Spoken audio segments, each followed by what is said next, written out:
नमस्कार श्री स्वामी समर्थ सर्वांना. तर आज मी मस्त अशी पूजा केली आणि कुंचम पण भरलं होतं. खूप दिवसानंतर पूजा केली होती ताईनं.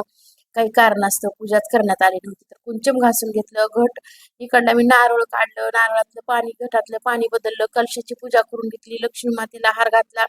घरात ऊन मस्त असं उन्हाचे किरण येऊ लागले, ते पण दिसू लागले. नारळ बघा केवढा मोठा झालाय ना, हे बघायचंच काम नाही. आपण जशी सेवा करतो तसं ते वाढायला तशी गत झाली बघा त्याची.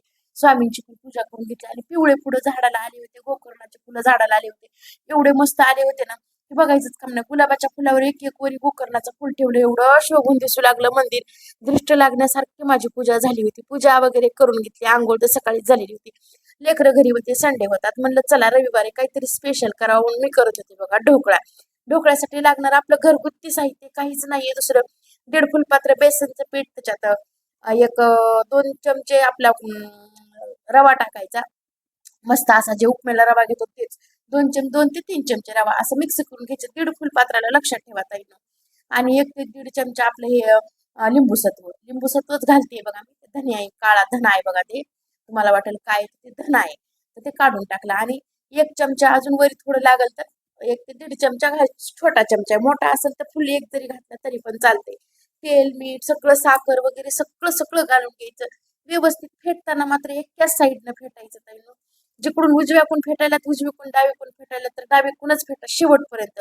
आपली फिरविण्याची जी पद्धत आहे ना ती बदलायची नाही. समोर मी ताट दिसतंय तुम्हाला, ताटाला तेल लावून घेतलं होतं आणि सगळं घरगुती, काहीच बाहेरचं म्हणलं तर फक्त लिंबू सत्व आणि सोडा. बाकी सगळं घरच्या साहित्यापासून आहे बघा. साखर टाकायची जशी लागल. एवढा मस्त ढोकळा झाला होता ना, त्याच्यासोबत केली मी दह्याची चटणी. एक नंबर मध्ये. कुठलं काही अन्न लागत नाही, बाहेरचं काही नाही. कोथिंबीर नव्हती, चला जेवढं आहे तेवढंच मी ऍडजस्ट करत असते. जे नाही त्याच्या मागं नाही लागायचं. जे आहे देवानं स्वामींनी दिले त्याच्यातच समाधान मानायचं ताई. खूप छान, मला एवढं छान वाटतंय ना, मी आहे त्याच्यातच ऍडजस्ट करत असते. नाही त्याच्यात 1 चमचा हे पोहे खायचे, जे दाखवलं तेल मी कारण मोजून घेतलं होतं. तुम्हाला सांगत होते की ते अंदाजे 1 चमचाभर तेल टाकायचं, आपलं खायचं गोड तेल. मी अंदाजानं डब्यात आधीच मोजून घेतलं होतं, पण तुम्हाला कळायचं नाही म्हणून तुमच्यासाठी. पण इथं झालं तर काय, मला थोडा अजून सोडानं कमी पडला. रविवार असल्यामुळे सगळे शॉप इकडे बंद होते. चला जे आहे ते त्याच्यात पण इतका सुंदर झाला होता ना ढोकळा. तर मनाला म्हणलं चला हे काय, ह्या ज्या साईडनं फिरवायला त्याच साईडनं शेवटपर्यंत फिरवायचं. माझं पीठ थोडंसं खाली सांडलं, पण तुम्हाला दाखवण्यामुळे मी साईड कॅमेरा बंद केला नाही किंवा काही नाही. कंटिन्यू चालू ठेवलं, कंटिन्यू चालू ठेवायचं. आणि हे असं फिरवून एकाच साईडनं उजवीकडून घेतलं तर उजवीकडून, डावीकडून फिरवलं तर डावीकडून असं फिरवायचं. एक नंबर मध्ये ढोकळा होते. हे पा थोडंसं सांडलं आणि तसंच लगेच ते पीठ फुगल्याला त्या ताटात टाकून घ्यायचं.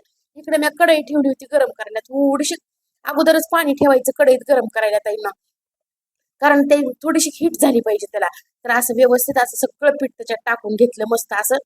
आणि तुम्हाला दाखवण्यामुळे ताईनं थोडस डब्याच्या बाहेर आलंय, कारण ते फिरविताना एका हातात मोबाईल होता माझ्या. बघा ढोकळा मस्त असा व्यवस्थित झालता, छान सुंदर. तेव्हा जाळी तर इतकी छान पडली होती ना त्याला. घरगुती आपल्या पदार्थांपासून आपण हे आपल्या ह्याच्यापासून आपण बनवू शकतात. ह्याच्यावर जी फोडणी केली होती तयार, तीच मी दह्याच्या चटणीत एका फोडणीमध्ये 2 तिळं टाकून घेतले मस्त असे. कोथिंबीर असेल तर अजून 4 लागतात. माझ्याकडे होते कोथिंबीर. माझ्या आहू बसले होते नाश्त्याला. सकाळचा टाइम होता, कुणीच उठलेला नव्हतं, तोपर्यंत मी सगळं व्यवस्थित असं करून ठेवलं होतं. त्यांनी येऊन बसले. पूजा वगैरे माझी तर आधीच सकाळी झालेली होती. दिली. कसे झालेत म्हणलं तर छान छान छान म्हणून खात होते. चला आपल्या नवऱ्यानं आपलं कौतुक केलं, बस बाकीचं काय घेणं नसतं देणं नसते. तर मस्त असा ढोकळा खाल्ला. नंतर लगेच मी स्वयंपाक करून घेतला. स्वयंपाकामध्ये केली बटाट्याची भाजी. आणि जे तुम्हाला मी तूप झाल्याच्या नंतर ताक दाखवलं होतं, काय असं पुळवून घेतलं. एक नंबर मध्ये लागतंय. थोडासा हिंग वगैरे घालायचा. इथं केलं तर कद्दूचं वरण. त्या दिवशी केलेलं कद्दूचं वरण लेकरांना एवढं आवडलं होतं ना. मस्त अशी कद्दू घातला, अर्धा राहिलेला होता, ते कद्दूचं वरण केलं. मस्त अशी बटाट्याची भाजी केली व्यवस्थित अशी. जरा वेगळ्या पद्धतीने केली. मिरच्या ह्यावर चिळून नाही टाकल्या. मी काय केलं, मिरच्या आणि लसण मिक्सर मधून काढून घेतला. आणि आपल्या हरभऱ्याच्या सॉरी ह्याच्या भाजीला ना, बटाट्याच्या भाजीला ना हरभऱ्याची आणि उडदाची डाळ घालायला अजिबात विसरत जाऊ नका. एक नंबर मध्ये भाजी होती. मी तर म्हणले तर करून बघा नक्कीच. आणि गॅस वाचवायचा. चपात्या झाल्या, भाकरी झाल्या, ते आपले शेंगदाणे त्याच्यावर टाकून द्यायचे. मस्त असे गरम तव्यावर गॅस बंद करायचा. व्यवस्थित तेवढे शेंगदाणे भाजून निघतात. ही माझी स्ट्रिक्ट आहे. मी रोज थोडे थोडे शेंगदाणे असेच भरून एका डब्यामध्ये घालून ठेवत असते. शेवटला मग कुट्टा संपला पटकन कुट्टा करता येते आपल्याला आणि गॅस पण वेस्ट जात नाही. 2 छटाकाच्या आकाराचे शेंगदाणे तव रोज भाकरी पोळ्या झाल्या तव्यावर टाकलेले असतेच म्हणजे असतेच ताईनं. कारण तेवढे भाजून निघते. तेवढा तवा गरम असते, हीट असते तव्यामध्ये, आपला गॅस वेस्ट जात नाही. चला काहीतरी आपला दिमाग लावायचा आणि करायचं. प्रत्येकाच वेळेस वेस्ट नाही करायचं काही पण. आपण कुठेतरी आपला पण दिमाग लावायचा ताई. लोक गॅस गरम असते, तवा गरम असते, तर 200 टाक शेंगदाणे आरामशीर भाजून निघतात त्याच्यामध्ये. त्याच्यामुळं होईल तेवढी बचत. जिथं होतंय तिथं करायची, जिथं नाही तिथं तर नाहीच ना. मग काय करणार. मग मस्त असा उभा कांदा कापून घेतला, भरपूर कढीपत्ता घातला, त्याला ब्राऊन कलर होईपर्यंत. डाळ बघा किती ब्राऊन छान झाली. तसा कांद्याचा पण कलर थोडा ब्राऊन होऊ द्यायचा. थोडंसं मीठ घालायचं असं मस्त, कारण कांदा अजून लवकर आणि ब्राऊन छान होतंय, कलर छान येते कांद्याला. तर मी असं थोडंसं त्याच्यामध्ये मीठ घालून घेतलं आणि व्यवस्थित आपली बटाट्याची भाजी एवढी सुंदर झाली ना, सगळ्यांनी मस्त अशी आवडीनं खाल्ली. ताई एकदा नक्कीच करून बघा. मी अगोदर काय करत होते, उभ्या मिरच्या चिरून टाकत होते, तशा नाही टाकायच्या. अशा लेकरं घरीच होते, चला लेकरांना काहीतरी वेगळं होतंय म्हणलं. आणि 11 वाजले होते, 10:30 झाले होते, कुणीच उठलेलं नव्हतं. तोपर्यंत सगळे माझे काम आवडले होते. पूजा झाली होती, पोळ्या झाल्या होत्या, वरण झालं होतं, ताकाला फोडणी दिली होती, बटाट्याची भाजी पण झाली होती. उठल्याच्या ढोकळा पण करून ठेवला होता. मी कधी उठायचं तेव्हा उठा, कारण मला दुसरे काम असेल, मला आजीकडे जावं लागतं. एकाच कामात गुंतून पडायला जमत नाही ताई. मी केअरटेकरचं पण करते बरं का, त्याच्यामुळे मला दुसरे काम असते, तर त्याच्यामुळे मी सगळं असं व्यवस्थित करून ठेवत असते. घेऊन खा, कधी पण जेवा, जसं जसा वेळ लागत तसं जेवते. तर एकच चमच्यावर कुट्टा घालायचा, त्याला जास्त घालायचा नाही या भाजीला कुट्टा. तसं तर मिरच्या चिरून टाकलेल्या भाजीला तर मी कुट्टा घालतच नाही.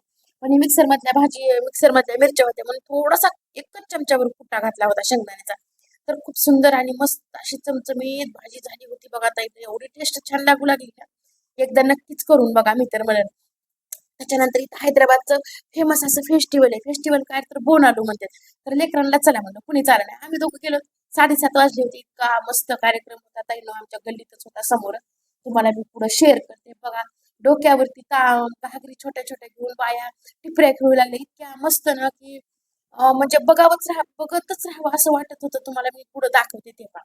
इथं हे गाणे म्हणत होते, छोट्या छोट्या मुली होत्या, छोटे छोटे मुलं होते, डान्स करू लागले, गाणे म्हणू लागले, गायक होते आणि त्यांच्या तेलुगूमध्ये सगळं काही सांगत होते. पण आपल्याला तेलुगू काय कळणार, त्याच्या डीजेचा इतका मोठा आवाज होता. त्याच्यामुळे मला तुम्हाला बाकी काही शेअर करता आलं नाही. जे बी मी आहे ते बोलून शेअर करत होते. तर इथं पुढं बघा, आता देवीची मूर्ती जर आहे म्हणता येईल ना, एक नंबर मध्ये इतका तिचा मुकुट चमचम करत होता देवीची मूर्ती. हे छोटे छोटे मुलं नाचत होते, इतकं छान वातावरण जर होतं म्हणतात. आमच्या घराच्या समोर तर जास्त लांब जायला लागलं नाही, काही नाही. हे पाहिजे देवीची मूर्ती, तिचा मुकुट इतका सुंदर होता. पुढे लाईटीच्या हिरवा हिरवा कलर, बापरे बापरे बापरे, मन असं प्रसन्न झालं की नाही देवीला पाहून. तर म्हणलं तुमच्यासोबत पण थोडंसं शेअर करावं.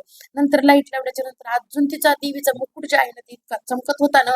मस्त अशी फुलांची सजावट होती ताईनं, खूप छान वाटलं, खूप मस्त वाटलं. आम्ही गेलो पुढे, ती गाडी होती महाग, ते असा रथासारखं लावलेलं होतं. ते पुढे चलत होतं, इकडून समोरून आलो, नंतर पुन्हा समोरून थोडीशी शूट केलं ताईनं. पण तिथं कसं होऊ लागलं, डीजेचा वगैरे भरपूर साऊंड होता.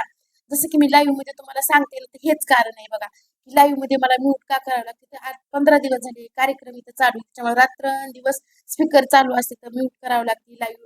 तर हे पहा, असा आपला इथला कार्यक्रम झाला. रथ पुढे गेला. पुन्हा पुन्हा आम्ही नंतर इकडे पाठीमागं आलो, तर बापरे बाप, इतका सुंदर डान्स बायका करत होत्या. असं घेऊन जायचा कलश, एकाच कलरच्या साड्या मस्त दिसायला, तेव्हा टिपऱ्या खेळत होत्या, एवढ्या सुंदर ना, बघायचंच काम नाही. माझं मन तिथून हल्लंच नाही. आम्ही नाही नाही म्हणत दोघं अर्धा तास तिथं थांबलो. त्यांचं बघितलं बघा, डोक्यावर कसे लिंबाचा पाला आहे त्याच्यामध्ये, आणि त्याच्यामध्ये भात असते, गुळाच्या पाकामध्ये शिजवलेला भात असते. त्या छोटे जे तांबे आहेत ना, त्याच्यामध्ये ते भात ठेवायचा. वरी एक छोटा तांब्या ठेवायचा आणि त्याच्यामध्ये दिवा ठेवायचा. ते दिवा लागलेला असतं, तर दिसणं झालं, हे लांबून शूट करते त्याच्यामुळे. बघा किती छान टिपऱ्या खेळायला तर मस्त अशा डोक्यावर घेऊन, सुंदर बरं का, एकाच कलरच्या साड्या. इथला हैदराबादचा फेमस फेस्टिवल बोनालू. बोनालू म्हणते, तर नवरात्रीत पण असते, पण आता आषाढ मास मध्ये, आषाढ महिन्यात. हे पाहिजे मस्त, मला इतकं आवडलं. आम्ही दोघांनी खूप बराच वेळ उभं राहिलो, छान असं बघितलं. जशी आपली दिवाळी असती ना ताईनं, तसं त्यांचे प्रत्येकाचे सण ठरलेले असते. तर आणि प्रत्येक जण प्रत्येक सणानुसार, आपल्या आपल्या ह्याच्यानुसार खूप छान वाटत होतं बघायला. आपण कशी दिवाळी साजरी करतात ना, तसं. त्याच्यानंतर काय, घरी आलो, मस्त अशी आईस्क्रीम पार्टी केली. चला आईस्क्रीम पार्टी, आईस्क्रीम खायला या. काच आणलं नाहीत वाटे, आणायली का? चला चला, सगळ्यांची आईस्क्रीम पार्टी आज, Sunday special ice cream. Ice cream party, मस्त अशी आईस्क्रीम, छान आहे ना. आमचे लेकरं सगळे खाऊन उठून गेले तिथून, कारण त्यांना पिल्लूसाठी आणावं लागतंय. नाही, सगळ्यांसाठी, सगळ्यांनीच खाल्लंय. नाव पिल्लूचं, गाव सगळ्यांचं. तर चला ताईंनो, झाली आमची अशी आईस्क्रीम पार्टी. हा, जे खर्च देत नाही. अरे वा, जयनंच आणायला लावले आणि आमचा जय आता तिकडं वाजवायला कॅरी बॅग.